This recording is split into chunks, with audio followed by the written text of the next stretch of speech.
तो नमस्कार दोस्तों, मेरा नाम है प्रशांत शर्मा और आज हम एनालाइज करेंगे एक्सिस बैंक लिमिटेड को।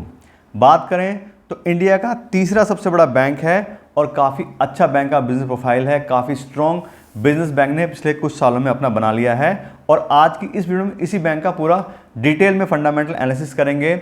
सबसे पहले बैंक का पूरा करंट बिजनेस प्रोफाइल चेक करेंगे, साथ साथ बैंक के इंपॉर्टेंट की रेशो और पिछले 5 साल का भी फाइनेंशियल डेटा चेक करेंगे, जिससे हमें बैंक के बारे में डिटेल नॉलेज मिल सके और हम एक हेल्प ले सकें अपने इन्वेस्टमेंट डिसीजन में कि अगर हमने पैसा इन्वेस्ट करना है इस बैंक में तो ये बैंक कैसा है, और अगर ऑलरेडी हमने अपना पैसा इसमें इन्वेस्ट किया हुआ है तो हमें क्या करना चाहिए कि आज के बैंक का क्या प्रोफाइल चल रहा है और सब रेवेन्यू और प्रॉफिट्स वगैरह कैसे चल रहे हैं। और बात करें बैंक के करंट बिजनेस प्रोफाइल की, तो आज में बात की थी, तीसरा सबसे बड़ा प्राइवेट बैंक है इंडिया के अंदर। बैंक के पास में 48 मिलियन कस्टमर्स हैं। साथ साथ बैंक ने 1,40,000 एम्प्लॉयज़ भी बना लिए हैं और 5,377 ब्रांचेस हैं ऑल ओवर इंडिया में। बात करें ब्रांचेस की तो पिछले साल में ही बैंक ने 475 नई ब्रांचेस भी खोली, यानी कि ऑलरेडी काफ़ी अच्छा सेटअप है बैंक का और फिर आगे ग्रो करने के लिए लगातार बैंक प्रयास कर रहा है, ये डेटा हमें बता रहा है। और 16,000 के आसपास बैंक के पास में ATM भी अवेलेबल है जो रन करता है। बात करें जो ब्रांचेस बैंक की हैं 5,370, ये सारे एरियाज में लगभग इक्वली डिस्ट्रीब्यूटेड हैं। मेट्रो एरिया की बात करें तो 31% ब्रांचेस हैं, सेमी अर्बन में 29% ब्रांचेस हैं, अर्बन में 23% और रूरल एरिया में 17% ब्रांचेस हैं। तो काफ़ी अच्छे से बैंक ने अपने जो बैंक का नेटवर्क है उसको डिस्ट्रीब्यूटेड किया हुआ है। फिर बात करें बैंक के मार्केट शेयर की, तो एसेट्स की बात करें तो पूरी बैंकिंग इंडस्ट्रीज में 5.5% का शेयर है बैंक का। डिपॉजिट के मामले में 5%, एडवांसेस 5.9%, क्रेडिट कार्ड की बात करें तो 14% का मार्केट शेयर है और चौथा सबसे बड़ा इश्यूअर है क्रेडिट कार्ड का ये बैंक। तो काफ़ी अच्छी बैंक की प्रोफाइल है। फिर बात करें प्रॉफिटेबिलिटी की तो ये भी सारे रेशो बहुत ही बढ़िया है। ROE यानी रिटर्न ऑन इक्विटी की बात करें तो 19.29% का है। 15% ज़्यादा किसी बैंक का या कंपनी का ROE होता है, काफ़ी अच्छा माना जाता है। तो इसका देखें तो 19% का बैंक का ROE है। तो काफ़ी अच्छी प्रॉफिटेबिलिटी, काफ़ी अच्छी रिटर्न बैंक अपने जो इन्वेस्टर हैं उनके पैसे के ऊपर जनरेट कर रहा है। फिर बात करें नेट इंटरेस्ट मार्जिन की तो ये भी 4.06% का आया है, ये भी अच्छा नंबर है। उसके बाद करें ऑपरेटिंग प्रॉफिट तो 2.95%, तो सारे बैंक की बात करें तो लगभग इतना ही होता है, फिर भी एज में ही है ये बैंक। कॉस्ट टू एसेट्स की बात करें तो बैंक ने अभी जो डेटा दिया है उसके हिसाब से बैंक की कॉस्ट टू एसेट्स आ रही है 2.55% और ये भी ठीक ठाक नंबर है। फिर देखिए बैंक की बैलेंस शीट का डेटा, तो सबसे पहला जो रेशो डिस्कस किया है वो है CAR यानी कि कैपिटल एडिक्वेसी रेशो, और ये आ रहा है 16.63% का, ये भी काफ़ी अच्छा नंबर है। RBI के हिसाब से कम 12% का जो CAR है वो होना चाहिए, इसका लगभग 17% के आसपास आ रहा है बैंक का, तो ये भी काफ़ी अच्छा नंबर है। अब ज़्यादा अच्छा CAR होने से क्या मतलब, बैंक के पास में ज़्यादा पैसा है, ज़्यादा कैपिटल उसके पास अवेलेबल है और वो ज़्यादा लोन देके अपनी ग्रोथ जो है वो ज़्यादा कर सकता है। साथ साथ अगर कोई बैंक को NPA इंक्रीज हो जाते हैं या कोई लॉस हो जाता है तो बैंक उसको भी हैंडल कर सकता है, क्योंकि बैंक के पास में कैपिटल अच्छी है। तो ये रेशो में ये डेटा बताता है। उसके बात करें तो बैंक का प्रोविजन जो है वो है 121 बिलियन रुपीज़ के, ये भी काफ़ी अच्छा अमाउंट है। ये किससे पता लग रहा है, ये हमें पता लग रहा है PCR से। जो प्रोविजन है वो कितना कवरेज देते हैं बैंक के NPA को, वो हमें बताता है। तो PCR मतलब प्रोविजन कवरेज रेशो, और ये आ रहा है 79% का, यानी कि बैंक के जो भी ग्रॉस NPA उसका लगभग 80% पैसा उसके पास अवेलेबल है। तो अगर वो पैसा रिकवर हो जाएगा तो बहुत अच्छी बात है, लेकिन अगर नहीं भी रिकवर होगा तो बैंक को बहुत ज़्यादा दिक्कत नहीं होगी, क्योंकि बैंक का PCR कवरेज रेशो काफ़ी अच्छा है। उसके बाद करें बैंक के नेट NPA की तो ये आ रहे हैं 0.31% के, तो ये भी काफ़ी कंट्रोल्ड है, यानी कि बैंक की जो एसेट क्वालिटी वो काफ़ी अच्छी है, बैंक की रिकवरी अच्छी है और बैंक के पास में प्रोविजन भी अच्छे हैं, इसलिए बैंक के पास में नेट NPA भी यहाँ पे कंट्रोल दिखाई दे रहे हैं। उसके बाद करें बैंक की इंपॉर्टेंट सब्सिडीज़ की कि ठीक है बैंकिंग का काम तो बैंक करता है, साथ उसने सब्सिडीज़ भी काफ़ी सारी बनाई हैं, उसके थ्रू भी बैंक जो यहाँ पे बिजनेस करता है। सबसे पहले है एक्सिस फाइनेंस। एक्सिस फाइनेंस की बात करें तो पिछले साल के मुकाबले इस साल बैंक का 28% ग्रोथ आया है नेट प्रॉफिट में, या फिर जिसको बोल रहे हैं हम प्रॉफिट आफ्टर टैक्स। अब जो एक्सिस फाइनेंस है ये NBFC है, non banking financial corporation. Bank ने अपने अंडर एक सब्सिडी बनाई है और जो दूसरे टाइप के कस्टमर होते हैं जिनको ज़्यादातर बैंक लोन नहीं देना चाहते या छोटे लोन करने हैं, उस तरह के प्रोफाइल वाले लोगों को ये एक्सिस फाइनेंस के थ्रू लोन देते हैं। उसके बाद करें एक्सिस AMC, ये म्यूचुअल फंड का काम करते हैं और एक्सिस AMC का जो रेवेन्यू उसमें भी पिछले साल के मुकाबले इस साल 10% ग्रोथ आई है, तो इसमें भी बैंक ने काफ़ी अच्छा परफॉर्म किया है। फिर बात करें एक्सिस कैपिटल, ये इन्वेस्टमेंट बैंकिंग का काम करते हैं, इसकी भी सेकंड पोजीशन है इक्विटी मार्केट के अंदर, तो काफ़ी अच्छे से यहाँ पे भी देखें तो लीडरशिप बैंक की सारे सेक्टर में दिखाई दे रही है। फिर एक्सिस सिक्योरिटीज़ की बात करें तो इसके भी प्रॉफिट आफ्टर टैक्स में 48% ग्रोथ आई है और एक्सिस सिक्योरिटीज़ के अंदर बैंक जो है वो ब्रोकेज फर्म है, डीमैट अकाउंट खोलते हैं, शेयर ट्रेडिंग वाला काम करते हैं। तो यहाँ पे देखें तो बैंक इंडिविजुअली भी काफ़ी अच्छा परफॉर्म कर रहा है और साथ साथ उसकी जो सब्सिडीज़ हैं वो भी अपने अपने सेक्टर में काफ़ी अच्छे से बिजनेस कर रही हैं। तो ये तो हमने देख लिया बैंक का पूरा बिजनेस प्रोफाइल। अब देखते हैं बैंक के जो रिजल्ट आए हैं पिछले साल के फाइनेंशियल 2024 में, उसके हिसाब से बैंक के प्रॉफिट और बैलेंस शीट वगैरह में क्या क्या इंप्रूवमेंट आई है, कितनी एसेट्स हैं, कितनी लायबिलिटी हैं, क्या प्रॉफिट इंक्रीज हुआ है। तो उसके लिए यहाँ पे देखें तो बैंक ने पूरा की मैट्रिक्स हमें दिया है Q4 के हिसाब से और 31 मार्च 2024 को जो क्लोजिंग करी उसके हिसाब से भी। हम जो है साल के डेटा के हिसाब से बात करेंगे। यहाँ पे Q4 का भी डेटा दिया है और साल का भी दिया है फाइनेंशियल 24 का, तो हम पूरे साल के हिसाब से बात करेंगे। यहाँ पे देखें तो प्रॉफिट लॉस के हिसाब से बैंक की जो नेट इंटरेस्ट इनकम है वो यहाँ पे देखें तो 16% से इंक्रीज हुई है। फी की जो इनकम आती है, जो दूसरे चार्जेस बैंक लेता है, वहाँ से देखें तो 20,000 करोड़ रुपये बैंक ने कमाए हैं और ये भी पिछले साल के मुकाबले 28% ग्रोथ आई है इसमें। फिर बात करें ऑपरेटिंग एक्सपेंसेस की तो ये भी 30% इंक्रीज हुए हैं। ऑपरेटिंग प्रॉफिट की बात करें तो इस बार जो बैंक का ऑपरेटिंग प्रॉफिट है वो आया 37,123 करोड़ का और बैंक का ऑपरेटिंग प्रॉफिट में देखें तो 16% से इंक्रीज हुआ है। तो सारे ही पैरामीटर बैंक की ग्रोथ है। जो पहले हम चेक किए थे वो भी काफ़ी अच्छे थे और यहाँ पे देखें तो ये भी ईयरली क्लोजिंग जो करी है बैंक ने उसमें भी सारे अच्छे नंबर दिखाई दे रहे हैं। बात करें बैंक के कोर ऑपरेटिंग प्रॉफिट की तो यह है 35,393 करोड़ का, इसमें भी 10% ग्रोथ आई है। और प्रॉफिट आफ्टर टैक्स यानी कि नेट प्रॉफिट जो बैंक का है वो है 24,861 करोड़ का और इसके अंदर 160% ग्रोथ आई यानी कि डबल से भी ज़्यादा बैंक का प्रॉफिट हो गया। पिछले साल बैंक का जो प्रॉफिट था वो था 9,580 करोड़ का और इस बार देखें तो 24,861 करोड़ है, तो डबल से भी ज़्यादा प्रॉफिट बैंक का पिछले साल से मुकाबले इस साल हो गया है। उसके बाद करें बैलेंस शीट की तो आज के जो बैंक की टोटल एसेट्स आ रही हैं वो है 14,77,000 करोड़ की, इसमें देखें तो 12% ग्रोथ आई है। नेट एडवांसेज जो बैंक ने दिए हैं वो हैं 9,65,000 करोड़ के, इसमें 14% ग्रोथ इसके अंदर आई है। फिर बात करें टोटल डिपॉजिट की तो ये बैंक के पास में 10,68,000 करोड़ के, इसमें देखें तो 13% ग्रोथ बैंक के डिपॉजिट्स में भी आई है। फिर शेयर होल्डिंग फंड्स ये भी इंक्रीज हुए हैं 20% से, इसमें देखें तो 1,50,000 करोड़ के बैंक के शेयर होल्डिंग फंड्स उसके पास में है। तो पूरी बैलेंस शीट का जो इंपॉर्टेंट डेटा है वो बैंक ने यहाँ पे शो करा है। उसके बाद करें की रेशियोज़ की, इसमें हम ईयरली बेसिस पे चेक करेंगे। ईपीएस की बात करें अर्निंग पर शेयर तो इस साल बैंक का है 80 रुपये 10 पैसे का, जबकि पिछले साल ये 31 रुपये 2 पैसे का था। बुक वैल्यू पर शेयर की बात करें तो 487 हो गई, जबकि पिछले साल ये 406 थी। स्टैंड अलोन आरओ यानी कि रिटर्न ऑन एसेट ये भी काफ़ी अच्छे से है, इंक्रीज हुए हैं और काफ़ी अच्छे अभी ऑलरेडी दिखाई दे रहे हैं। 1.83% का बैंक का आरओ ये काफ़ी अच्छा है। किसी बैंक के लिए अगर 2% के आसपास बैंक का आरओ यानी कि रिटर्न ऑन एसेट्स होता है तो काफ़ी एफिशिएंट बैंक माना जाता है कि बैंक जो भी अपनी एसेट एम्प्लॉय करी है उस पर काफ़ी अच्छा रिटर्न जनरेट कर रहा है। फिर बात करें आरओई ये भी एक्सीलेंट है, 18.86%, लगभग 19% का बैंक का आरओई है। तो बैंक अपने इन्वेस्टर के पैसे में काफ़ी अच्छा रिटर्न जनरेट कर रहा है। 15% या उससे ज़्यादा किसी बैंक का अगर आरओई होता है उसको काफ़ी अच्छा माना जाता है। यहाँ आप देखें तो 19% का आ रहा है, तो बैंक बहुत ही अच्छा परफॉर्म कर रहा है। फिर कंसोलिडेटेड आरओई ये भी दिया है तो भी लगभग उतना ही 19% का आरओई है, 1.84% का आरओई है, ये भी अच्छा नंबर है। फिर बात करें बैंक के ग्रॉस एनपीए की 1.43% इस साल आए हैं, जबकि पिछले साल ये 2.02% थे। तो बैंक के एनपीएस में भी गिरावट आई है, काफ़ी अच्छे से बैंक अपनी एसेट क्वालिटी मैनेज कर रहा है, ये दिखा रहा है। तो एनपीए कम ही होना चाहिए, तो पिछले साल के मुकाबले इस साल बैंक के एनपीए कम हुए हैं।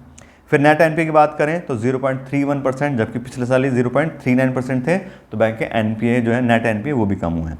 फिर बात करें टीयर 1 सीआर की तो ये 14.20% है, पिछले साल ये 14.57% थी। और टोटल सीआर की बात करें तो 16.63% है, जबकि पिछले साल ये 17.64% थी।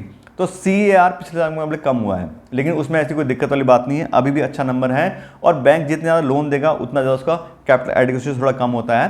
तो 1% की गिरावट आई है, लेकिन बैंक ने अपने एडवांसेस बढ़ाए हैं, तो इस वजह से बैंक का कैपिटल एडिक्वेसी पे थोड़ा इफेक्ट तो आएगा ही। तो उसके बात करें तो जो बैंक ने क्लोजिंग करी 31 मार्च को उसके साथ देखें तो वो भी बढ़िया डेटा है, लगभग सारे ही पैरामीटर में बैंक ने ग्रोथ दिखाई है। उसके बाद देखें तो राइट साइड में बैंक ने ये डिपॉजिट और एडवांसेस का डेटा दिया है, इसको भी चेक कर लेते हैं। तो डिपॉजिट की बात करें तो 13% ग्रोथ आई थी बैंक के डिपॉजिट में ईयर ऑन ईयर बेसिस पे। और इन डिपॉजिट के अंदर बात करें तो कासा का जो परसेंटेज है वो 43% का है, यानी कि बैंक के पास में करंट अकाउंट और सेविंग अकाउंट के थ्रू पैसा आता है वो काफ़ी अच्छे नंबर में आता है। अब क्योंकि बैंक अगर करंट अकाउंट सेविंग अकाउंट से ज़्यादा पैसा इन्वेस्ट जो डिपॉजिट कराता है अपने बैंक में, तो उसका जो मार्जिन है वो काफ़ी अच्छे से इंक्रीज हो जाता है, क्योंकि करंट अकाउंट में कोई इंटरेस्ट उनको देना नहीं होता और सेविंग अकाउंट में भी बड़ा लिमिटेड 3-4% का ही बैंक इंटरेस्ट देते हैं, तो उससे क्या होता है कि जब उसको आगे लोन पे पैसे को देते हैं तो उनका इंटरेस्ट मार्जिन काफ़ी अच्छे से इंक्रीज होता है। अगर एफडी के थ्रू, दूसरे सोर्सेज के थ्रू ज़्यादा पैसा आएगा तो उसमें higher rate of interest bank को पेमेंट करना पड़ता है, लेकिन सेविंग अकाउंट में और करंट अकाउंट में कोई ज़्यादा इंटरेस्ट पेमेंट नहीं करना होता। तो अगर किसी बैंक का कासा रेशो अच्छा है तो उसकी प्रॉफिटेबिलिटी इंक्रीज हो सकती है। और यहाँ देखें तो 43% का बहुत ही अच्छा कासा रेशो बैंक अपना मैनेज कर रहा है, ये भी काफ़ी अच्छा नंबर है। फिर बात करें एडवांसेस की। अब टोटल एडवांसेस में 14% ग्रोथ आई थी। उसके साथ साथ देखें तो यहाँ पे बैंक के जो एडवांसेस हैं वो भी डाइवर्सिफाइड है, एक सेक्टर में बहुत ज़्यादा एक्सपोजर नहीं लिया हुआ है। बात करें तो रिटेल में 60% का एक्सपोजर है, एसएमई में 11% का है और कॉर्पोरेट लोन्स में 29% का है। और अलग अलग इंडिविजुअल में देखें तो इसमें भी सब में ग्रोथ आई है।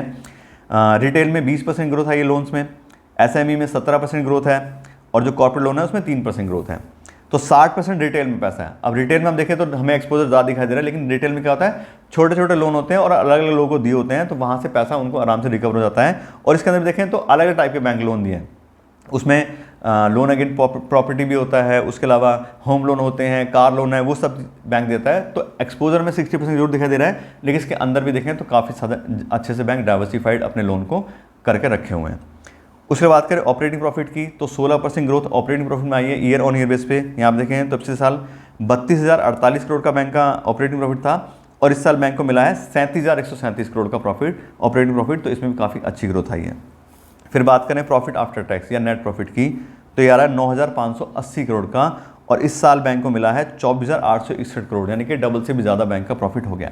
लेकिन बात करें तो जो डबल से ज़्यादा प्रॉफिट हुआ है वो हो तो गया है, लेकिन जो 9,580 करोड़ का प्रॉफिट है, इस जो पिछले साल में 2023 में बैंक ने क्या किया था, बैंक ने सिटी बैंक का जो कंज्यूमर बिजनेस था इंडिया के अंदर उसको एक्वायर किया था और उसको एक्वायर करने के बाद में बैंक ने 13,000 करोड़ के आसपास का डेप्रिसिएशन दिखाया था। इस वजह से बैंक का नेट प्रॉफिट कम हुआ है, जबकि वैसे जो बैंक का डेप्रिसिएशन जाता है वो 800,000 करोड़ का होता है, लेकिन बैंक ने उनकी सब चीज़ें एक्वायर करी तो काफ़ी चीज़ें डेप्रिशिएट हुई।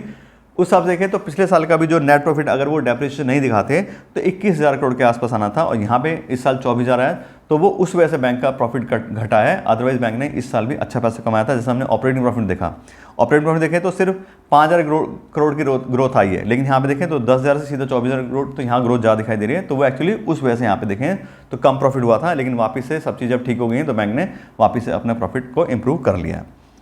उस हिसाब से देखें तो बिजनेस फाइल जब बैंक का जो चेक करें तो बहुत ही बढ़िया बिजनेस फाइल है। हमने बात की थी बैंक मार्केट का लीडरशिप होल्ड करता है, तीसरा सबसे बड़ा बैंक है अपने सेक्टर का, साथ साथ चौथा सबसे बड़ा इशूअर है क्रेडिट कार्ड का।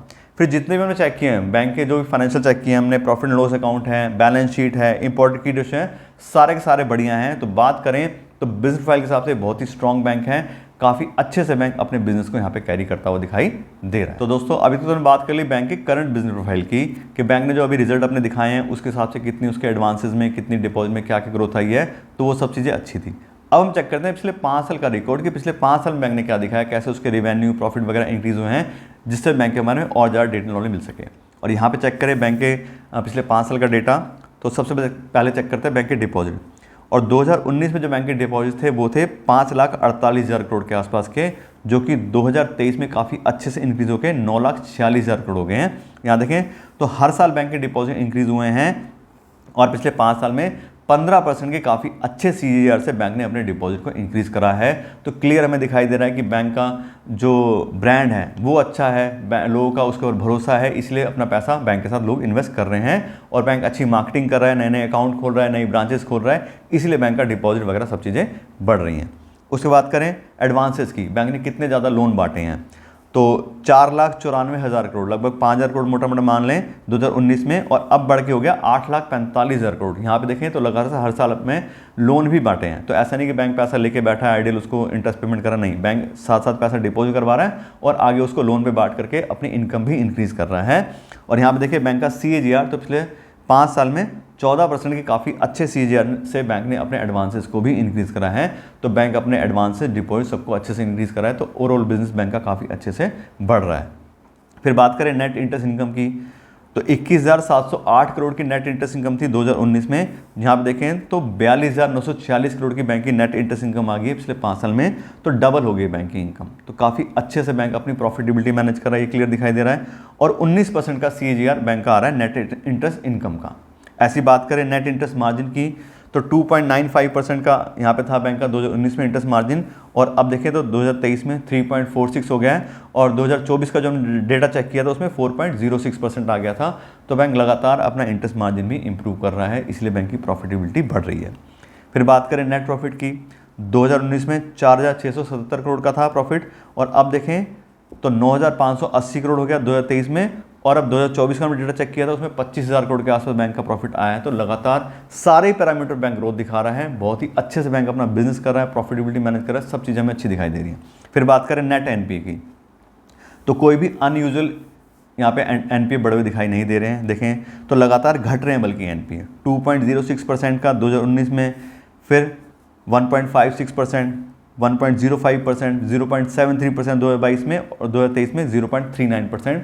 तो लगातार बैंक अपने एनपीए को कम कर रहा है। तो क्लियर हमें दिखाई दे रहा है कि बैंक की एसेट क्वालिटी अच्छी है, इंप्रूव हो रही है, उसका जो पीसीआर है वो अच्छा है, साथ साथ बैंक की रिकवरी अच्छी है, सारी चीज़ें अच्छी हैं, इसलिए बैंक जो है अपने एनपीए को भी कंट्रोल कर पा रहा है।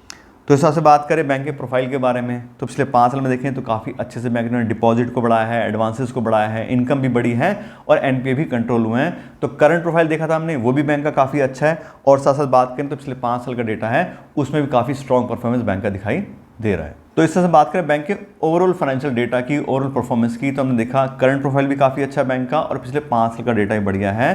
तो सारी चीज़ें मिला के हम देखें तो बिल्कुल क्लियर दिखाई दे रहा है कि फंडामेंटली स्ट्रॉन्ग बैंक है। दूसरा, जैसे हमने बार बार बात करें, अपने सेक्टर का लीडर बैंक है। अब किसी लीडर के साथ अगर हम अपना इन्वेस्टमेंट करते हैं तो काफ़ी ज़्यादा एज हमें मिलती है, क्योंकि उसकी मार्केट में पकड़ अच्छी है। साथ अगर उसके सेक्टर में कल को कोई एडवांसमेंट होना है, कोई टेक्नोलॉजी का एडवांसमेंट होना है, तो वो उसको अच्छे से कर पाए, क्योंकि बैंक बड़ा है, उसका पैसा ज़्यादा अच्छा है। और साथ साथ अगर मान लीजिए कोई नया सेक्टर खुलता है, वहाँ पे बैंक को फंडिंग देनी है, तो बड़े बैंकों को ही बुलाया जाएगा अगर बड़े प्रोजेक्ट होते हैं। तो उस हिसाब से देखें तो जो अपॉर्चुनिटीज़ हैं वो पहले बड़े बैंकों को या मार्केट में जो भी लीडर कंपनी होती है उसी को मिलती हैं। तो अगर उसके साथ हम इन्वेस्टमेंट करेंगे, उसको अपने पोर्टफोलियो रखेंगे, तो बहुत ज़्यादा चांसेस हैं कि हमारा आने वाला फ्यूचर काफ़ी अच्छे से सिक्योर रहेगा। तो उस हिसाब से देखें तो एक अच्छा ऑप्शन है इन्वेस्टमेंट के लिए। अगर हमने अपना पैसा इन्वेस्ट करना है तो बहुत ही बढ़िया बैंक का प्रोफाइल दिखाई दे रहा है, बिल्कुल हम उसमें इन्वेस्टमेंट कर सकते हैं। और अगर हमने ऑलरेडी अपना पैसा इन्वेस्ट किया है तो भी आप देख रहे हो बैंक का बिजनेस बढ़िया चल रहा है, तो बिल्कुल इन्वेस्ट करना चाहिए, कोई दिक्कत वाली बात है ही नहीं। लेकिन दूसरी बात वो ये है कि हमारी तरफ से कोई रिकमेंडेशन नहीं है कि आपको इस बैंक में इन्वेस्ट करना है या नहीं करना है। जो भी आपको डिटेल दी है ये सब एजुकेशन पर्पज से है, हम लोग सेबी के साथ में रजिस्टर्ड एडवाइजर नहीं है, इसलिए थोड़ा अपना होमवर्क कीजिए और उस हिसाब से आप डिसाइड कीजिए आपको इस बैंक के साथ इन्वेस्ट करना है नहीं करना है। दूसरी बात, अगर हम बात करें बैंक के शेयर प्राइस की, तो पिछले 1 साल में ही बैंक का शेयर जो है वो 200 रुपये इंक्रीज हो गया है। अभी जो बैंक का शेयर प्राइस चल रहा है वो 1137 रुपये का, और 1 साल पहले 900 रुपये के आसपास था। तो 200 रुपये का इंक्रीमेंट ऑलरेडी 1 साल में आ चुका है। बात कर परसेंटेज की तो 25% ग्रोथ अपने इन्वेस्टर को पिछले 1 साल में ये बैंक दे चुका है शेयर प्राइस के हिसाब से। तो सर बात करें तो अगर हम लॉन्ग टर्म के लिए इन्वेस्टमेंट सोच रहे हैं तो एक अच्छा ऑप्शन है। अब हो सकता है कि 25% बढ़ा है तो अगले 6 महीने में या साल में फिर थोड़ा बहुत नीचे हो जाए या ऊपर हो जाए। तो अगर हमने अच्छे से बैंक को चेक करा है, उसकी सारी डिटेल चेक करी है, फंडामेंटल सब चेक किया, उसके बाद हमने अपना पैसा इन्वेस्ट किया है, तो उसका शेयर प्राइस थोड़ा बहुत नीचे भी आएगा तो हमें पता है कि हाँ ठीक है, ये सब चीज़ें मार्केट में चलती रहती हैं, तो हम इन्वेस्टेड रहेंगे। ऐसा नहीं होगा कि हमने चेक कुछ करा नहीं है, किसी कहने पे इन्वेस्टमेंट कर लिए और अगर वो प्राइस गिर गया उसका तो हम बाहर आ जाएंगे और लॉस ले लेंगे, नहीं।